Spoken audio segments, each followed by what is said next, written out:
Bonjour tout le monde, bienvenue à ce webinaire en français. On a eu beaucoup de réponses sur cette invitation.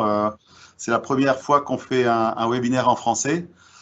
Des gens de France, bien sûr, du Québec, de Belgique, de Suisse, du Luxembourg, du Maroc, de la Tunisie, du Sénégal, même des personnes d'Allemagne qui se joignent au webinaire. Donc, on a une grande communauté francophone ici. Avant de commencer le webinaire, je vais vous donner quelques détails techniques. Donc, on est sur Teams Webinar. Si vous cliquez, normalement, ce que vous devez voir là, c'est la présentation plus l'image de mon visage sur la caméra. Si vous cliquez sur la fenêtre, vous mettrez la présentation en pause. Donc, c'est très pratique si vous devez vous absenter pendant un moment. Vous pouvez reprendre le webinaire légèrement en différé quand vous revenez sur le webinaire.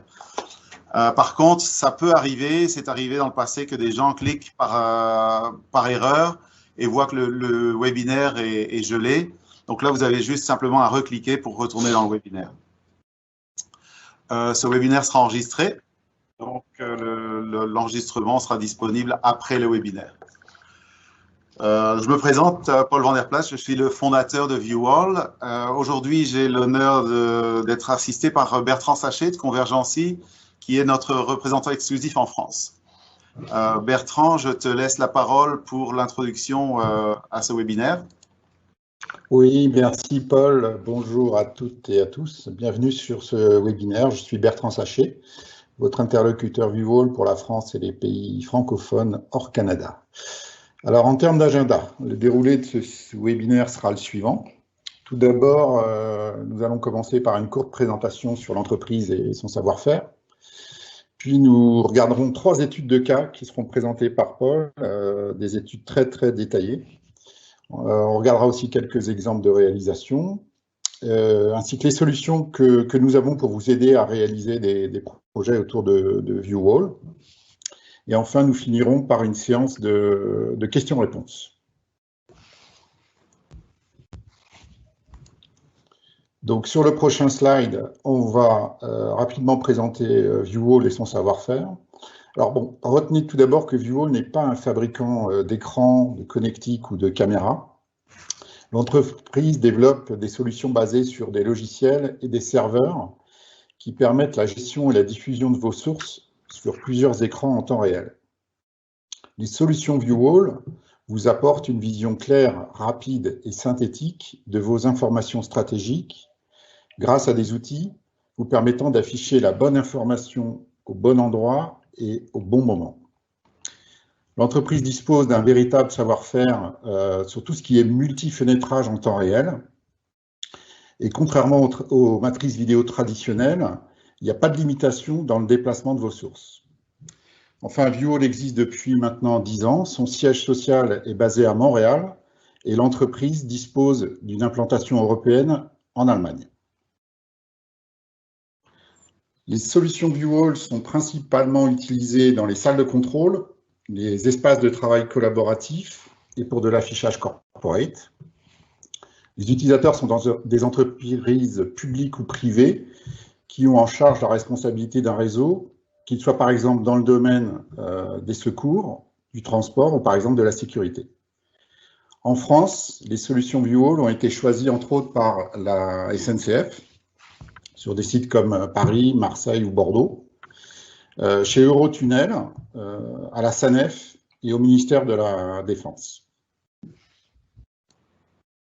ViewAll élabore sur le slide suivant une intégration performante des environnements audiovisuels et IT, permettant de facilement déployer la gestion de vos murs d'images.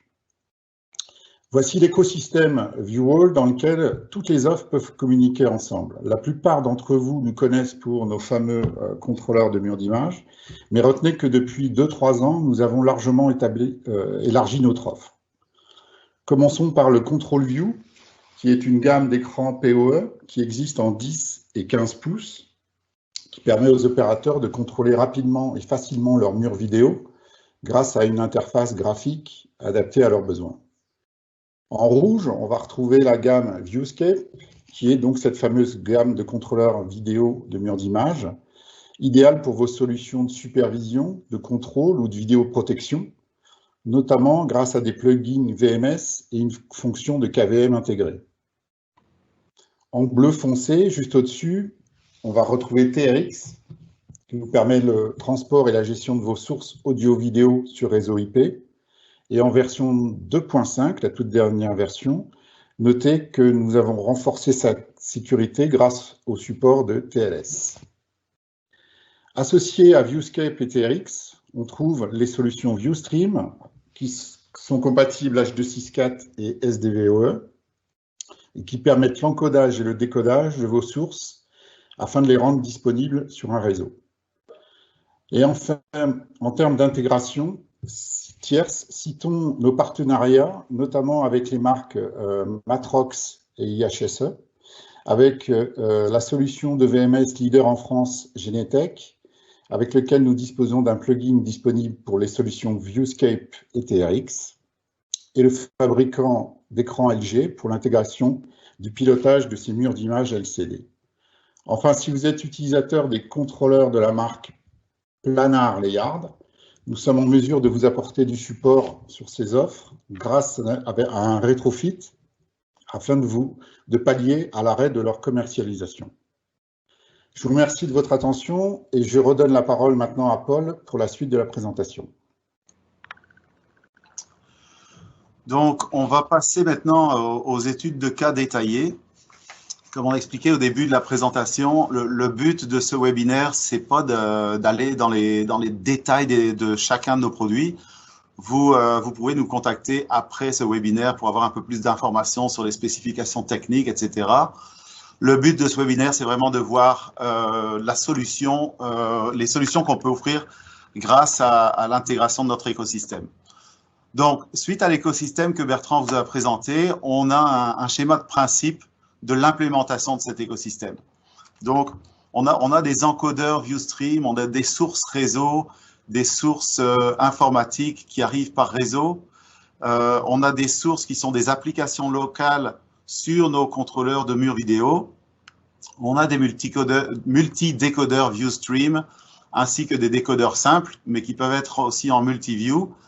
Tout ça géré par le système centralisé TRX et par la tablette Control View pour le contrôle en opération. Donc, on va passer maintenant aux 3 principaux projets. Le projet numéro 1, c'est un projet qu'on a réalisé pour une organisation gouvernementale en Europe. C'est une salle de contrôle de gestion de crise qui est similaire à ce que vous voyez sur la photo. Sur la photo, c'est un projet qu'on avait fait antérieurement, il y a quelques années, aux États-Unis. On ne peut pas mentionner le projet en tant que tel. On peut en parler, mais on ne peut pas mentionner le détail. Mais sachez que c'est un projet, une salle qui ressemble à celle-là, donc avec un mur vidéo. Donc, les besoins pour ce projet, c'était vraiment la salle de contrôle avec un mur vidéo principal, plus des écrans auxiliaires, comme vous voyez. Il y avait certains opérateurs qui avaient des écrans auxiliaires aussi sur leur poste. Ensuite, plusieurs postes PC, comme vous voyez sur la photo. Et tous les PC doivent être disponibles pour afficher n'importe où, que ce soit sur les écrans auxiliaires, sur le mur vidéo, ou dans la salle de crise, à côté de cette salle de réunion. Bien sûr, le client voulait une gestion des profils utilisateurs et que toutes les communications de contrôle soient sécurisées. Donc ici, on a le diagramme bloc du projet en lui-même. Pour la simplicité de simplifier cette présentation, on a une version un peu plus schématisée de l'implémentation. Donc je vous rappelle la salle de contrôle avec un certain nombre de postes opérateurs, le mur vidéo. On a un manager avec son ordinateur plus 2 écrans auxiliaires et ensuite 3 superviseurs avec chacun leur écran auxiliaire. On a à côté de ça la salle de crise avec un mur vidéo composé de 2 écrans. Et enfin, juste à côté de la salle de crise, une salle de presse avec un projecteur et puis un présentateur, l'ordinateur du présentateur sur le lutrin dans la salle de presse. On va passer maintenant à la représentation bloc connecté. Donc, pour chaque présentateur et chaque opérateur, chaque superviseur, on a placé un encodeur ViewWall. Ce sont des encodeurs ViewStream, différentes séries. Ça, c'est toutes les sources. Ensuite, on a placé une tablette de contrôle à côté de chaque personne qui veut pouvoir modifier le contenu sur les surfaces d'affichage. Donc, ici, par exemple, sur le présentateur, on a un encodeur simple de la série 100, de la série ViewStream 100. On a également la tablette qui est la même pour chaque poste. Donc, c'est la tablette Control View, qui est une tablette de 10 pouces. Sachez que maintenant, on l'a en version 14 pouces également, qui vient avec le logiciel de configuration des différents panneaux de contrôle. Pour les opérateurs, on a un autre encodeur de notre gamme ViewStream. Donc, vous voyez la gamme, on a différentes capacités d'encodage, de décodage, suivant la résolution, le frame rate, etc. Je ne vais pas rentrer dans le détail. Ensuite, pour les surfaces d'affichage, vous voyez qu'on a le mur vidéo ici qui est piloté par notre Viewscape. Donc, pour ce mur vidéo, on a pris un Viewscape de la série 280 sur laquelle on peut afficher un mélange de textes défilants, des flux RSS, des sources informatiques, des captures d'écran d'ordinateurs distants, des applications locales, ainsi que des sources IP, que ce soit des caméras ou des sources encodées. L'avantage du Viewscape, c'est... Oh, pardon. On va revenir. L'avantage du Viewscape 280, c'est qu'il a pratiquement un nombre illimité de capacités de décodage parce que c'est du décodage hardware. Pour la salle de réunion, on a pris un Viewscape, un format un peu plus petit, moins encombrant, qui lui a un peu moins de capacité de décodage, mais il est quand même capable de décoder des caméras. Par contre, le grand intérêt ici, c'est qu'en plus de décoder les différentes sources encodées, il peut ouvrir des applications de visioconférence ou de collaboration, d'annotation, etc. Ensuite, pour les écrans auxiliaires, on a pris des décodeurs également de la série 200. Donc, chaque écran auxiliaire a un décodeur de la série 200. Donc, chaque superviseur a la capacité de décider qu'est-ce qui sera affiché sur le mur vidéo. Pour les sources audio, vous voyez ici dans la salle de réunion, ici, il y a une source audio qui est liée au Viewscape. Pour le manager, lui veut pouvoir sélectionner la source audio indépendamment de ce qu'il a sur les écrans. Donc, on a mis un décodeur dédié juste pour obtenir l'audio. Et tout ça, c'est possible avec la famille ViewStream. Donc, les différents scénarios d'affichage, de mise en marche de l'audio, etc., des sélections de flux audio, peuvent se faire juste avec les tablettes de contrôle Control View. Donc, la plateforme TRX, bien sûr, c'est le serveur TRX au milieu, qui lui est l'interface plus de configuration, où vous pouvez configurer toutes vos surfaces, configurer vos scénarios d'affichage, et vous avez même une interface pour configurer l'affichage sur chaque mur vidéo indépendamment, donc en multiview. Tout ça se fait par drag and drop. Certains utilisateurs peuvent utiliser ce logiciel en opération, mais la plupart du temps, les utilisateurs en opération utiliseront la tablette Control View. Mais sachez que les deux sont possibles en opération. On a vu les deux utilisés. Donc, en résumé, pour ce projet, dans la salle de contrôle, on avait un mur d'image de 2 par 4 plus 5 écrans auxiliaires. On avait un autre mur d'image de 2 par 1 dans la salle de crise. Et on avait 12 PC sources. J'ai oublié d'ajouter, on avait un projecteur aussi dans la salle de presse. La liste d'équipements pour répondre à tout ce projet, on a deux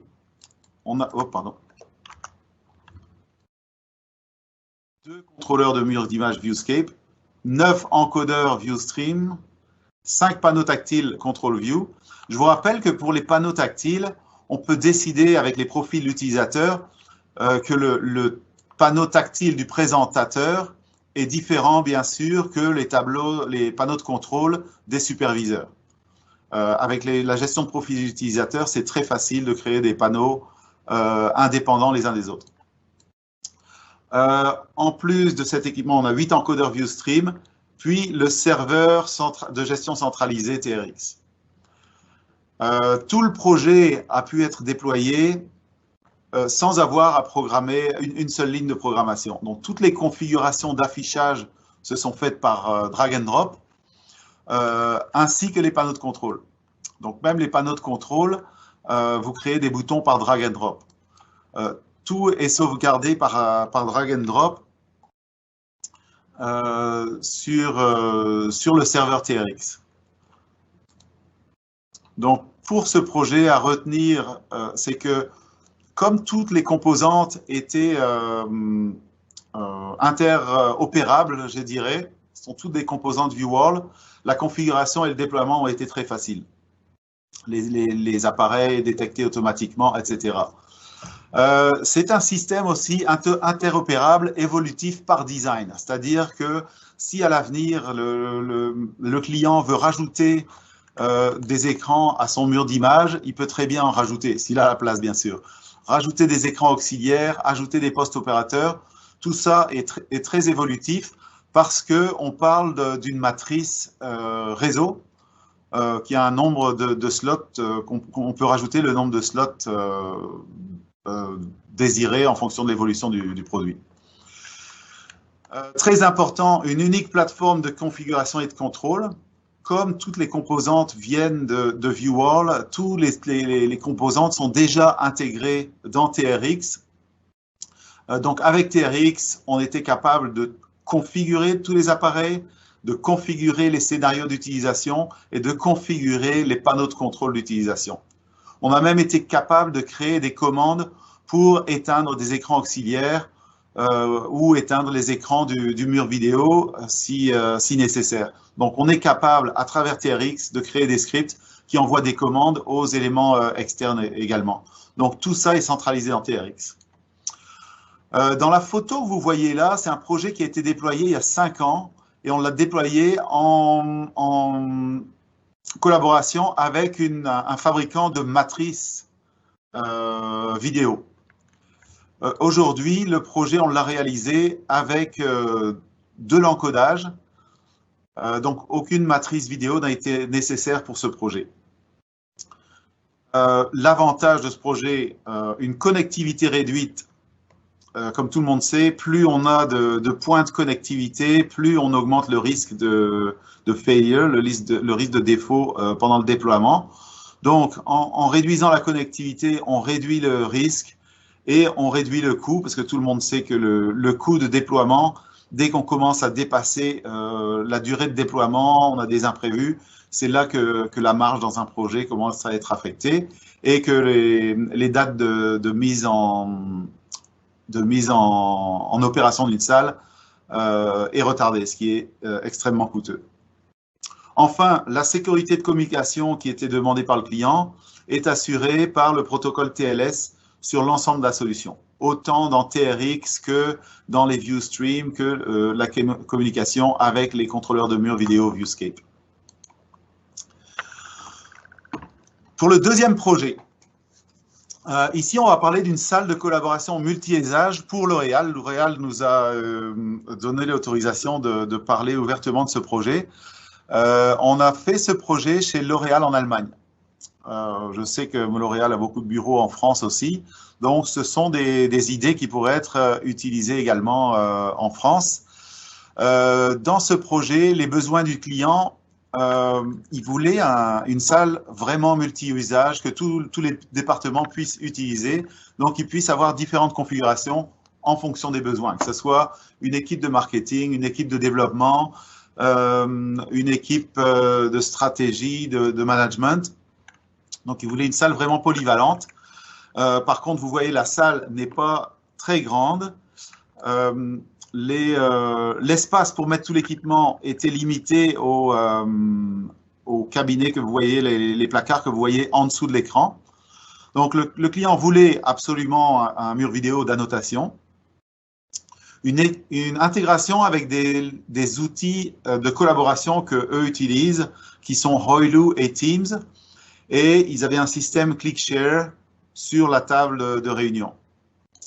La vidéoconférence était intégrée, comme vous voyez ici, c'est une caméra Logitech. La vidéoconférence se faisait par Teams. Ils voulaient un contrôle des sources, c'est-à-dire des connecteurs HDMI qu'il y avait sur la table, ainsi que du ClickShare, que tout soit fait par un petit écran tactile. Et comme je vous disais, un des requis, c'est que l'espace était vraiment limité pour l'équipement, et il fallait aussi que l'équipement soit relativement silencieux. Donc, en résumé, le projet, on avait des projecteurs. Comme c'est une installation avec des projecteurs, il y a un edge overlap, je ne sais pas comment on dit ça en français, qui est pris en charge par nos contrôleurs ViewWall. Vous avez des applications locales, l'application d'annotation, des sources externes HDMI, ainsi que le système Barco ClickShare pour la collaboration sur le mur vidéo. J'ai représenté aussi d'autres logiciels qui sont utilisés dans d'autres salles de réunion chez d'autres clients, des logiciels de collaboration qui sont Nureva, assez connus ici en Amérique du Nord, et Deon, qui est assez répandu en Allemagne, qui a été utilisé par chez des fabricants automobiles, chez lesquels on a installé aussi des murs de collaboration. Le Solstice de Mersive, pour ceux qui connaissent, est un outil aussi très très complémentaire de notre solution. Donc, on a des projets qui sont intégrés avec Mersive aussi. Un diagramme bloc ici du système. Donc, vous avez le mur unique en rétroprojection short throw, où on peut représenter des fenêtres, les fenêtres des sources n'importe où sur le mur vidéo. Le mur est une dalle tactile également, avec un retour tactile sur le processeur Viewscape. Donc ici, on a un processeur Viewscape similaire à ce qu'on avait pour le projet précédent, sauf que celui-ci, c'est un Viewscape de la série 120 qui n'a pas d'alimentation redondante, donc qui est beaucoup moins bruyant que nos serveurs à plus grande capacité. Donc un Viewscape 120 peut avoir jusqu'à 12 sorties, mais est capable de décoder des caméras IP, afficher des sites web, avoir des sources HDMI, représenter des applications locales, avoir du texte défilant, etc. Pour avoir bénéficié pleinement de l'aspect tactile du mur vidéo, on a rajouté des modules clavier-souris, comme vous voyez ici pour le système de vidéoconférence, ou ici qui accompagne le connecteur HDMI qu'il y a sur la table. Donc un visiteur qui vient connecter son laptop sur le connecteur HDMI sans avoir à installer un quelconque logiciel sur le laptop, grâce à notre module clavier-souris, qui est ce petit module ici, on peut avoir un touchback à partir du mur vidéo. Donc, comment fonctionne ce module? C'est juste qu'on le connecte au port USB du laptop du client. Ce laptop pense qu'il est connecté à un clavier et une souris. Et en fait, il est connecté à un réseau et c'est notre contrôleur Viewscape qui envoie les commandes clavier-souris qui viennent directement du mur vidéo. Donc, on a ce module clavier-souris qui peut être utilisé pour des systèmes de vidéoconférence externes, ce que j'ai représenté ici. Mais comme je vous disais, pour le projet L'Oréal, leur système de vidéoconférence est Teams, donc c'est complètement intégré à Windows. Ça fait partie des applications locales. Enfin, on a la tablette tactile qui permet de configurer tous les scénarios d'utilisation, avoir différents panneaux en fonction des scénarios d'utilisation. Et finalement, on a le client léger ViewWall qui permet également, moyennant une installation sur le laptop, d'envoyer directement le contenu de l'écran de l'ordinateur vers le mur vidéo par Wi-Fi. Donc, en général, cette application est utilisée par les gens de la compagnie interne à L'Oréal qui ont accès au réseau interne. Alors que l'émulateur clavier-souris est plus utilisé par les utilisateurs les externes qui n'ont pas accès au réseau. Donc, on a les deux options. Pas d'accès au réseau, accès au réseau. La tablette tactile, la même que pour les autres applications.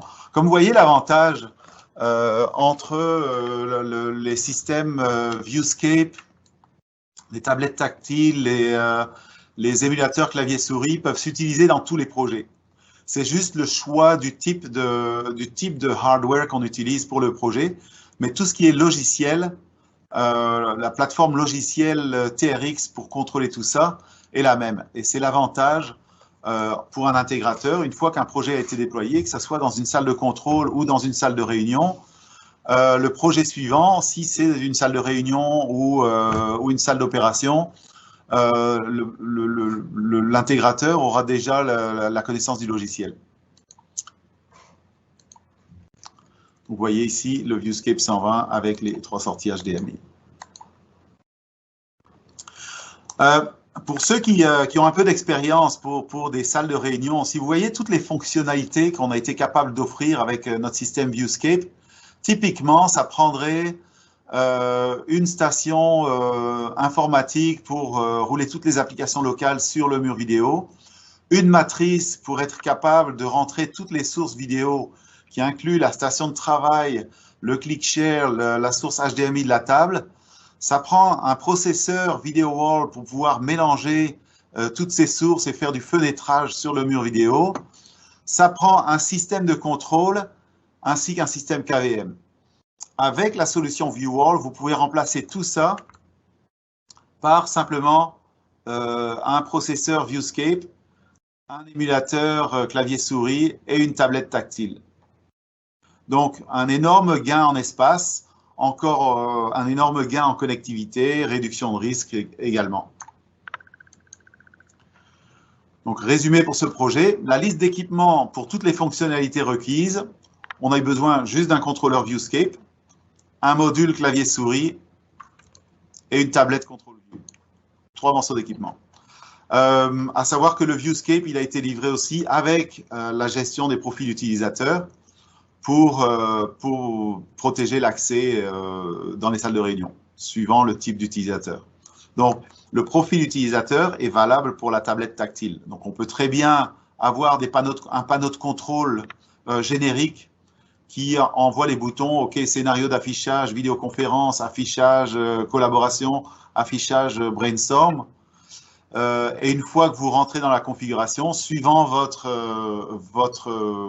autorisation d'accès, vous aurez accès à une des configurations d'utilisation ou pas. On a une vidéo qui a été faite au dernier salon ISE. Malheureusement, avec le système Teams, on n'est pas capable de la retransmettre, mais je vous invite à aller sur notre site web, sur notre page YouTube, pour voir un peu le Viewscape en action avec un mur vidéo touch.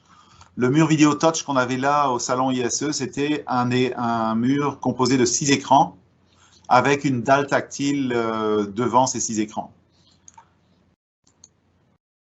Donc, à retenir pour ce projet, ce que le client appréciait dans notre système, c'était qu'on était rapidement compatible avec les outils tiers, que ce soit ClickShare ou les applications locales. Un faible encombrement pour une solution vraiment complète. Une tablette de contrôle qui permet d'avoir toutes les fonctions. Et en fait, sur la tablette de contrôle, le client a été capable aussi de créer des scripts pour contrôler des éléments externes comme les shades, je ne sais pas comment on dit en français, les stores, pour baisser les stores qui sont contrôlés aussi à partir d'une tablette. Donc, des scénarios multi-usage programmés sur la tablette et pas de programmation. Ça donne une autonomie complète du client final. Si le client voit que un mode d'utilisation, s'il voit qu'il manque une organisation du mur vidéo ou il voudrait rajouter une application dans toutes les fenêtres qui s'ouvrent automatiquement, le client final peut facilement faire ça sans aucune programmation.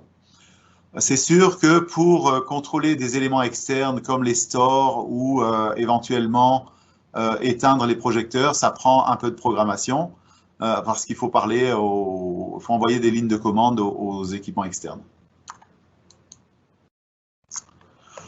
Le troisième projet, donc premier projet, c'était dans une salle de contrôle gouvernementale. Deuxième projet, c'était plus corporatif dans une salle de réunion. Le troisième projet, on est plus en environnement industriel. Ici, c'était une compagnie, un grand fabricant de turbines pour moteurs d'avion en Allemagne. Ce projet était exclusivement du KVM, mais avec des opérateurs multi-écrans qui avaient pratiquement des murs vidéo en phase 2. Ce sont des opérateurs KVM qui travaillent dans le laboratoire d'essais physiques des turbines. Donc, les besoins ici, c'était vraiment des besoins KVM, donc des opérateurs avec des positions multi-écrans. Pour certains, c'était pratiquement comme des murs vidéo. Un contrôle KVM intuitif, parce que comme on est dans un lab de test, les opérateurs veulent pouvoir facilement, en fonction des résultats des tests, changer de configuration, travailler sur d'autres machines, pouvoir faire des comparaisons assez rapidement.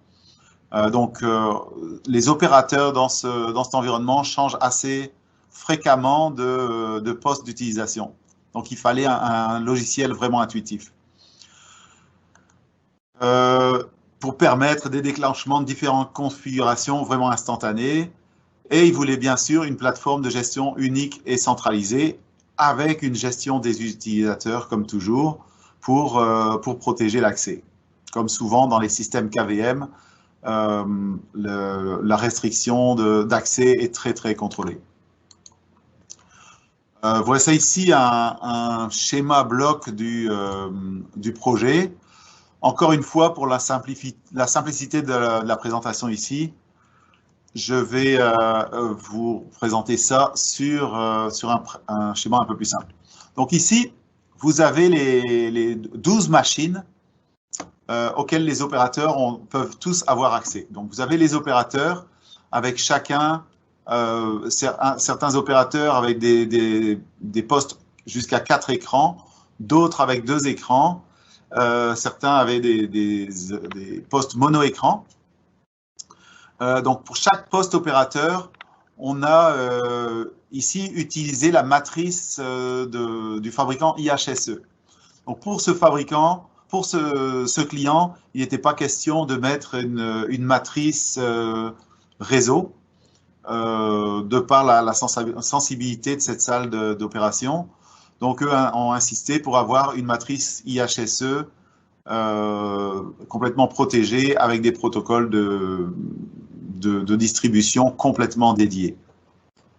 Par contre, ils voulaient une plateforme TRX pour être capable de gérer facilement l'envoi du contenu sur les différents écrans. L'avantage de la plateforme TRX, c'est qu'elle offre, encore une fois, une configuration simple. On va revenir ici. TRX offre une configuration simple des différents scénarios de connectivité, donc de basculement d'une machine vers l'autre, et qu'elle permet aussi de créer des panneaux de contrôle. Et TRX offre également, pour un avenir possible, l'addition d'un mur vidéo auquel auraient accès tous les opérateurs.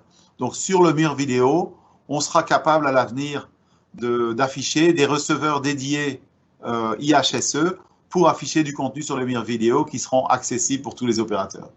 Donc, c'est dans cette prévision que le client a choisi la plateforme TRX. Donc, je vais vous détailler un petit peu plus ici. Donc, vous voyez ici les sources.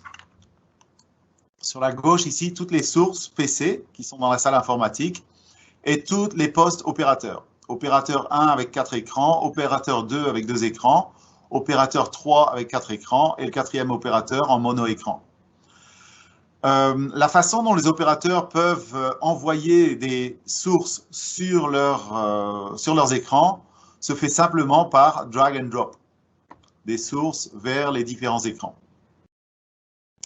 Ensuite, un des besoins, c'était que les opérateurs voulaient être capables de protéger l'accès. Donc, une fois qu'ils avaient une source sur un écran, ils voulaient s'assurer que d'autres opérateurs ne prennent pas le contrôle de cette source en même temps. Donc, on a cette fonctionnalité dans TRX où l'opérateur peut sélectionner, une fois que la source est affichée, de donner simplement l'accès vidéo pour pouvoir permettre aux autres opérateurs de voir ce que lui fait sur son poste, de donner également un accès complet à d'autres opérateurs, ça permet un peu plus de collaborer, mais là, il y a un petit peu de combat au niveau de la souris. Donc ça, c'est un mode qui est assez rarement utilisé, mais qui était parmi les besoins. Et il voulait aussi, bien sûr, donner mettre en mode d'accès privé certains écrans pour être certain de ne pas avoir d'interaction intrusive. La façon de mettre un écran en mode, une fois qu'un écran est en mode protégé, si un opérateur veut avoir accès, il peut demander l'accès à d'autres opérateurs. C'est une des fonctionnalités qu'on a dans TRX également. Donc, vous voyez, on a des fonctionnalités KVM assez poussées.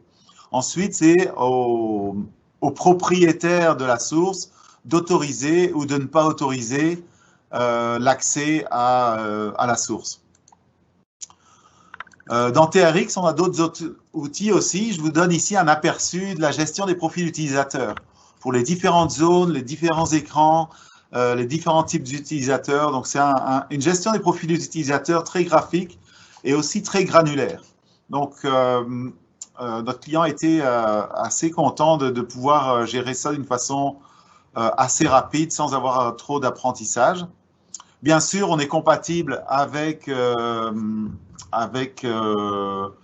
la gestion des profils utilisateurs, comment on appelle ça, de Microsoft. Ici, vous voyez l'interface de gestion des murs d'image où vous faites un drag and drop sur le mur d'image et vous pouvez réarranger les fenêtres. Pour la gestion des utilisateurs, ça me revient, c'est la compatibilité avec Active Directory. Donc, on a une pleine compatibilité. C'est-à-dire que des utilisateurs Active Directory peuvent être assignés à des profils qui sont définis dans la gestion des utilisateurs de TRX. D'autres outils qui vous sont disponibles avec TRX sont des outils de maintenance. Un des outils les plus intéressants, je dirais, c'est la possibilité d'exporter la configuration de tous vos équipements, tous vos encodeurs, vos décodeurs, vos contrôleurs de murs vidéo. Vous êtes capable d'exporter sous forme de fichier CSV que vous pouvez ouvrir dans un fichier Excel. Une fois que vous avez ce fichier Excel, si vous devez changer le nom de la source, le nom de l'appareil, son adresse IP, vous pouvez le changer dans le fichier Excel et vous pouvez réimporter. Les changements seront appliqués directement sur les différents appareils connectés sur le réseau. C'est particulièrement intéressant pour des aspects de maintenance. Au fil du temps, vous allez remplacer des encodeurs, mettre des encodeurs plus puissants, changer des encodeurs, et vous allez être capable à tout moment de faire un export de la situation exacte de tous vos appareils sur le réseau. Inclus dans le logiciel, vous avez aussi un diagnostic qui vous permet d'identifier rapidement, de façon graphique, à quels endroits dans votre réseau AV vous avez des problèmes. Problèmes de connexion, problèmes de compatibilité d'utilisation, problèmes de réseau, etc. Finalement, on a aussi un petit outil dans TRX qui permet d'imprimer des étiquettes.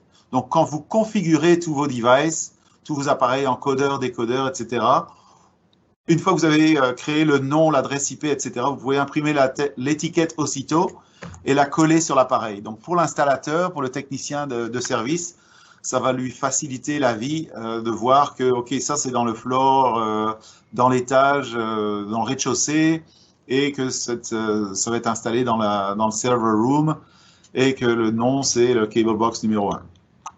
Très, très, très intéressant pour le déploiement. Donc, ça donne un gain de temps au déploiement. Enfin, on a du scripting avancé. Donc, quand je vous disais qu'il n'y a pas besoin de programmation, on a des outils on a des commandes, des macro-commandes. Vous avez juste à sélectionner les macro-commandes dans le logiciel TRX qui vous fournira la syntaxe et vous aurez juste à modifier les paramètres qui sont modifiables et vous aurez la bonne commande pour TRX. Une fois que vous aurez créé ces commandes et une fois que vous aurez créé vos scénarios d'affichage par drag and drop, vous pourrez créer un panneau de contrôle où là, vous apportez un bouton drag and drop et à ce bouton, vous assignez soit un scénario d'affichage ou vous assignez une des macro-commandes que vous aurez créées avec l'outil de scripting. Outil très puissant pour un déploiement TRX. Enfin, on a une documentation complète de notre API. Donc, si vous devez contrôler notre système TRX à partir d'un contrôleur externe de type Crestron, AMX, Extron, même Utology pour ceux qui connaissent, vous avez accès à toutes les commandes de TRX dans le logiciel, où on vous fournit des exemples de syntaxe et les instructions pour appliquer ces commandes. Vous pouvez être assuré que ces commandes sont à jour, puisque nous-mêmes, à ViewWorld, la façon dont on développe le logiciel, on crée d'abord les commandes API et on crée l'interface TRX à partir de l'API. Donc l'API est utilisée dans notre même interface. Donc c'est une API très documentée et absolument à jour. Donc en résumé, pour ce projet, vous aviez 4 stations opérateurs multi-écran KVM. Pardon, je me joue des tours ici. On a 12 sources PC. La liste d'équipements offerts pour ce projet, c'était un serveur TRX, 4 tablettes Control View pour les opérateurs, et ensuite l'équipement IHSE, c'était des transmetteurs, on en avait 12, plus 9 receveurs IHSE pour les opérateurs, et une switch, une matrice IHSE, qui communiquait avec notre logiciel TRX. Donc, à retenir pour ce projet, une intégration complète avec le fabricant de matrices KVM IHSE, gestion du mode privé dans l'utilisation KVM. Comme vous avez vu, on a d'autres fonctions KVM également. Une unique plateforme de contrôle et de configuration pour le KVM et pour les murs d'image. Ça, c'est assez unique. Typiquement, dans une salle de contrôle, pour ceux qui connaissent, le mur d'image est en général fait partie du monde AV et la plateforme KVM est complètement indépendante du mur d'image. Ici, on a une plateforme unique qui permet beaucoup plus de fluidité et d'interaction entre les murs vidéo et les postes opérateurs. Des panneaux de contrôle dédiés par utilisateur, une communication sécurisée TLS comme pour les autres projets. Et enfin, la même chose, pas de programmation nécessaire, donc autonomie de configuration pour l'utilisateur final. Après quelques mois d'utilisation, il a été facile pour l'utilisateur de changer ses scénarios d'affichage et d'ajuster les panneaux de contrôle. Voilà, ça fait le tour de nos 3 projets typiques détaillés. Donc, on a vu dans des salles de contrôle, les salles de collaboration, et en opération, en salle de contrôle, en mode plus industriel. Je vais vous parler un petit peu plus de projets qu'on a réalisés. Sur la photo ici, vous voyez un projet qu'on a déployé l'été dernier pour les Jeux panaméricains au Pérou. Pour votre information, ViewWorld a fêté ses 10 ans l'année dernière. Et à ce jour, on a déployé plus de 1000 projets à travers le monde, à travers plus de 45 pays. Vous voyez ici quelques références, que ce soit dans l'aérospatial, dans la défense, dans l'industrie et les télécoms. Un projet qui a été réalisé il y a 2 ans maintenant, je pense. c'est tout le système de métro et de train de la région métropolitaine de Sydney. Donc pour les Français, c'est un équivalent de la gestion du métro et RER pour toute la ville de Sydney. En tout, 104 opérateurs dans la salle qui, eux, étaient connectés à des matrices IHSE. 40 sources, un mur d'image, ici, celui que vous voyez, de 32 mètres par 4 mètres. Mais on avait des salles auxiliaires. On a livré en tout 5 contrôleurs. Donc 4 contrôleurs pour alimenter des murs d'image, plus un contrôleur de réserve en cas de problème.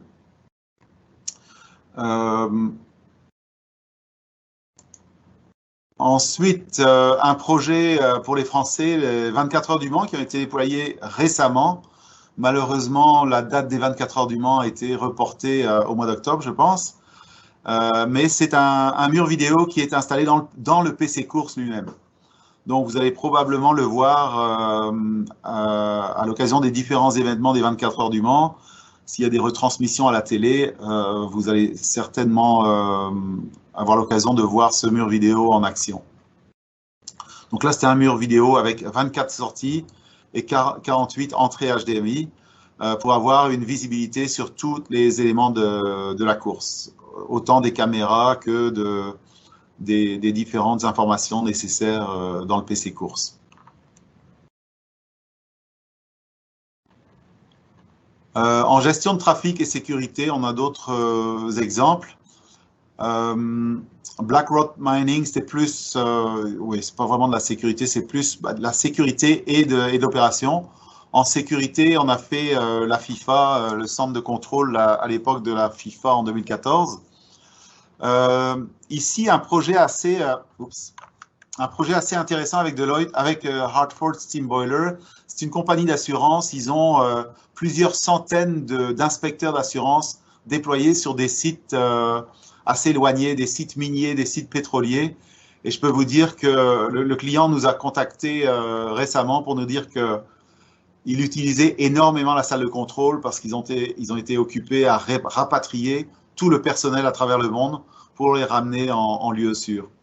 Donc ça, c'est un centre de contrôle qui était assez intéressant. L'aéroport d'Istanbul, pareil, pour la gestion de tout ce qui est le ground movement, etc. Un centre d'urgence, les ambulances du Yorkshire, un centre de télécom au Chili. En cybersécurité, des projets qu'on voit de plus en plus, des salles de contrôle un peu plus petites que les salles de contrôle traditionnelles, mais très en demande. Ici, un centre de cybersécurité chez Deloitte en Allemagne, avec la banque Six en Suisse. Gestion de trafic, on a déployé un système à Montréal, le centre de gestion de mobilité urbaine, ainsi que le ministère du transport du Danemark à Copenhague. Encore en énergie, ENBW en Allemagne, on a fait aussi beaucoup de compagnies d'électricité aux États-Unis, PG&E, etc. En aérospatial, on a la NASA, l'Agence spatiale canadienne, l'Agence spatiale d'Afrique du Sud. Ici, en fait, c'est la même photo que vous avez vue au début. C'est le centre de crise qu'on a développé, qu'on a installé il y a à peu près 4 ans pour Homeland Security aux États-Unis. Donc ça, c'est au siège du département de Homeland Security. Ensuite, en salle de presse, présentation Lufthansa dans la salle de presse, Rockwell Automation, une salle de démo. Et en salle de collaboration, Siemens et Merck, des salles multi-usages également. Et enfin, dans l'affichage corporatif, une clinique en Allemagne pour le lobby de la clinique. Et Radio-Énergie en Suisse, ça c'est un projet intéressant où, avec un seul système, on gère plusieurs surfaces d'affichage, que ce soit dans les studios, dans la cafétéria de la radio, dans différents endroits stratégiques. Voilà. Donc, pour résumer, la différence ViewWall qu'on essaie d'apporter au marché, c'est vraiment une connexion avec nos clients directs qui sont les intégrateurs. Donc, c'est certain qu'on parle avec les utilisateurs finaux. Les utilisateurs finaux, on les aide à définir leurs projets, etc.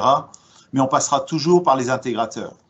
Et on a un service d'enregistrement de projet, donc un intégrateur qui travaille longtemps à l'avance sur un projet aura un certain niveau de protection sur ce projet le jour où il sort en appel d'offres. On offre des dessins conceptuels pendant le processus de définition de projet, d'appel d'offres, de création de projet, etc. Donc, on travaille beaucoup avec les intégrateurs, les consultants. On est capable d'offrir des démos sur site. Donc, avec nos partenaires intégrateurs, on est capable d'organiser des démos pour leurs utilisateurs finaux. Et enfin, une fois les systèmes livrés, on est capable de vous offrir aussi des services d'installation et de configuration sur site, où que ce soit dans le monde. Et d'offrir des sessions de formation, que ce soit pour les utilisateurs finaux ou pour nos intégrateurs. On a des programmes de formation dédiés. On a, comme j'ai pu vous montrer, plus de 1000 projets à travers le monde dans des compagnies assez réputées. Un des grands avantages avec ViewWall, c'est que, comme vous avez pu le constater, gérer un mur vidéo, c'est plus simplement amener du contenu sur un mur vidéo. Il faut être capable de gérer ce contenu qui est à distance, des applications qui sont locales à distance. Et on a pour ça une plateforme complète qui est la plateforme TRX, qui gère non seulement les processeurs de murs vidéo, mais qui gère également les sources encodées, qui gère l'intégration avec des applications tierces et finalement qui offre le contrôle opérationnel simplifié avec les tableaux de contrôle. Donc, c'est vraiment un écosystème qui vous donne beaucoup de facilité de déploiement pour vos projets. Et enfin, nos projets sont future-proof, comme vous avez pu voir, vraiment évolutifs en fonction de l'évolution de vos salles de contrôle, de vos salles de collaboration. Notre image de marque, si on est encore aujourd'hui sur le marché, si on a réussi à faire notre marque sur le marché, c'est parce qu'on a, depuis le début, offert des produits faciles à déployer, faciles à utiliser et faciles à maintenir. Enfin, les ressources disponibles pour travailler avec nous, comme je vous ai expliqué, vous avez accès à des démos en ligne, sur site, etc. Oups, j'ai sauté une slide, pardon. C'est un peu trop vite. Vous avez accès à nos canaux de médias sociaux, ça c'est important pour les informations, les différents événements, à notre channel YouTube pour les formations, etc. Donc n'hésitez pas à nous connecter pour ça. Enfin, vous avez accès à l'équipe ViewWall, donc ici vous voyez toutes les personnes avec lesquelles vous aurez éventuellement contact si vous travaillez avec nous à un moment donné de notre collaboration. Voilà, bon, j'espère que cette présentation vous a donné quelques idées. Comme je vous ai dit, on n'est pas rentré dans le détail de chaque produit. Ça, on est tout à fait prêt à en discuter avec vous individuellement. Le but ici, c'était vraiment de vous montrer que ViewWall, c'est bien plus qu'un simple contrôle de mur vidéo. C'est le contrôle de mur vidéo dans son environnement et la gestion de tout l'environnement qui va autour du contrôle de mur vidéo. On va passer maintenant, l'heure est pas mal avancée, on va passer vite fait à des questions-réponses. Bertrand, est-ce qu'on a des questions qui sont arrivées? Oui, alors en fait, pendant le webinaire, avec Anna, on a commencé à répondre à déjà pas mal de questions, mais il en reste quelques-unes. Si on n'a pas le temps de toutes les aborder, on répondra par mail à chaque personne. Question d'un client qui demande si le logiciel TRX remplace le logiciel ViewWall 2. OK. Alors, pour ceux qui connaissent le logiciel ViewWall 2, c'est le logiciel qui est installé sur les contrôleurs de murs d'image. Donc, c'est vraiment le logiciel au cœur de la gestion des murs vidéo. Le logiciel TRX, c'est un logiciel qui permet le contrôle des murs vidéo, et qui permet la configuration de tout l'écosystème d'éléments déployés dans votre projet. Par contre, ce que vous devez savoir, c'est que dans TRX, l'engin de contrôle de mur vidéo, ça va être Viewer 2. Donc, même si vous avez une interface de contrôle TRX pour le mur vidéo, TRX va parler au moteur Viewer 2 pour gérer toutes les applications. Donc, Viewer 2 est tout à fait encore d'actualité et le restera soit en standalone avec Viewer 2 si vous avez un mur vidéo tout simple, ou alors intégré dans TRX pour un déploiement beaucoup plus large. Ok, il y a une autre question qui concerne la redondance. Qu'est-ce que vous apportez en termes de redondance? Très bonne question. Dans la plupart de nos projets, les clients demandent de la redondance. Donc, pour commencer, nos contrôleurs de murs vidéo sont équipés avec une alimentation redondante, de même que nos serveurs TRX. Mais en plus de ça, dans la plupart des cas, nos clients demandent à avoir deux contrôleurs de murs vidéo en redondance et on offre en option un module de gestion de la redondance en fonction des besoins, en fonction des protocoles de redondance désirés. Donc ça, c'est vraiment, ça dépend des projets, etc. La discussion de redondance est vraiment spécifique à chaque projet. Ok, une question certainement par rapport à un projet. Est-ce qu'un contrôleur peut être livré avec Windows Server à la place d'un Windows 10? Oui, donc ça, on l'a fait dans certains projets. On a des clients qui ont des besoins vraiment spécifiques. Ça se voit souvent dans des applications gouvernementales, de défense, militaire, etc., où la version Windows doit être la version du client. Donc la version certifiée par le client. Donc Windows Server, définitivement. On a même eu des clients militaires qui ont, une fois qu'ils avaient reçu notre système, ont effacé les disques durs et ont installé leur Windows et on a réinstallé toute la configuration ViewWall sur leur version de Windows. Ok, une avant-dernière question. Quels sont les niveaux de sécurité que l'on va trouver au niveau du logiciel? Alors, au niveau des sécurités, bon, comme je vous expliquais, on utilise le protocole TLS pour assurer la sécurité entre les points de contrôle et les serveurs, que ce soit serveurs TRX ou les serveurs de murs vidéo. Et ensuite, on a la gestion de profil utilisateur qui est très granulaire et qui est compatible avec Active Directory. Ok. Et enfin, a priori, quelqu'un souhaite diffuser le contenu d'un mur d'image sur un site distant. Quelle solution me proposez-vous? Alors, dans nos contrôleurs de murs d'image, on a, pour certaines options, on a la capacité d'encoder soit le mur d'image au complet, soit une portion de ce mur d'image. Donc, aussi longtemps que vous avez une connexion VPN entre votre poste distant et la salle de contrôle, vous avez facilement accès à ce qui est affiché sur le mur d'image. Ok, et il y a juste une question qui vient d'arriver. Est-ce que le logiciel et les manuels sont disponibles en français? Oui, donc le logiciel est disponible en plusieurs langues, bien sûr en français, on est au Québec. Et les manuels sont disponibles également en français. Ok. Je vois ici une question aussi.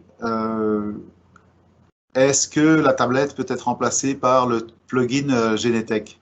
C'est une question intéressante parce qu'on travaille vraiment étroitement avec Genetec. Ils sont nos voisins pratiquement ici à Montréal. Le plugin Genetec vous permet d'avoir contrôle au mur vidéo et vous permet d'avoir dans l'interface Genetec le panneau de contrôle lui-même des tablettes de contrôle que vous générerez, puisque nos tablettes de contrôle, nos panneaux de contrôle sont en format HTML. Donc, ça peut être affiché dans l'interface Genetec, ce qui est assez intéressant. Parce que typiquement, un opérateur Genetec veut rester dans son interface Genetec. Voilà, je pense qu'on est rendu à peu près à 1 heure. Est-ce qu'il y a d'autres questions ou... Alors, on a fait le tour. Il y a une question juste qui vient d'arriver. Je ne sais pas si tu la vois. Non, bah, laquelle? Oui. Quel type exact de device externe, domotique, entre parenthèses IP, RS, DALI, est-il possible de piloter avec la tablette tactile? Alors, tous les devices externes qui peuvent être contrôlés par réseau, en fait. Donc, c'est assez large. Je sais qu'on a une interface, on a des clients qui utilisent, mais je me souviens plus de la marque, ce fabricant qui fabrique des transmetteurs réseau à infrarouge, par exemple. Je me souviens plus de la marque de ce fabricant. Mais bon, en gros, tout ce qui peut être contrôlé par réseau, à partir du moment où vous avez l'API, on est capable de commander, contrôler. Ok. Donc, pour Je te plus de remercie, détails Paul. techniques, vous pouvez nous demander également. Donc, n'hésitez pas à nous contacter. Et encore un grand merci pour participer à ce webinaire. Au revoir. Merci.